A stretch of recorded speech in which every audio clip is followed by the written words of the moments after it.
In this video, I'll show you how to remove the plastic parts from a metal kettle. This is for anyone who may be concerned about microplastics possibly being released from plastic parts in boiling water. Note, I am not a microplastic expert, and I don't know if this is an issue with this or indeed other kettles. This is just a guide to show you how to remove the parts if you want to. I'm using a best-selling Russell Hobbs kettle in a brushed stainless steel finish, and that's model number 23910, but it does apply to similar models. I've bought this kettle and almost identical versions 4 times now, and they generally last me 3 to 5 years of pretty regular and heavy use, normally with the lid or the base failing first. This one cost me around £23, and I've got a link to it below. As a windowless kettle, there's no plastic in the main body itself, but there are 3 plastic parts inside. First, behind the spout is a frame that holds a filter to block scale or other particles. The filter itself is designed to be removable for washing, so that just lifts out.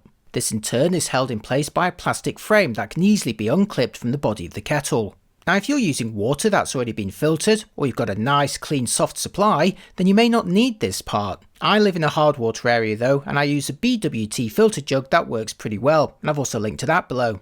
The third part is a large piece of red plastic at the bottom of the kettle that remains submerged during boils. This has tabs labelled 1, 2 and 3 to indicate the water level required for that number of cups. Now this is useful for ensuring you only boil as much water as you need in order to save power, but again it's almost always in contact with boiling water for the life of the kettle, so I'm going to fish it out. It's clipped onto a thin metal tube that's used to funnel steam and automatically switch off the kettle when boiling. Notice the tab on the left side at the top of the red plastic. If you bend this back, the whole red piece should come off. Here's how the part looks when removed, so you can see how it clips over the tube. I practiced on my old kettle before repeating on my brand new one. Obviously, any modifications will invalidate your warranty and are done at your own risk. Not wanting to scratch the body with a metal tool, I sacrificed a wooden chopstick to slowly bend the tab away from the tube, using the inside of the kettle as leverage. You'll have more room to manoeuvre if you pull out the scale filter first.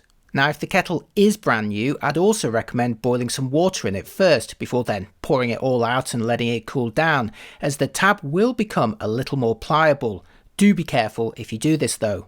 Also note that the tube will move a little as you work, as it's only loosely held at the top, but be gentle nonetheless, as again this is the part that will automatically switch off the kettle after boiling. You don't want that to break. Before long, a gap should open between the red part and the tube, allowing you to push in the tip of a chopstick to prise them further apart. You may even be able to do this with your fingers. After some wriggling and some persistence, that part will pop off and you can remove it from the kettle. Obviously, you now no longer have a scale to measure the water level, but it is pretty easy to estimate by eye, or simply just fill your cup or mug with water before then using that to fill the kettle.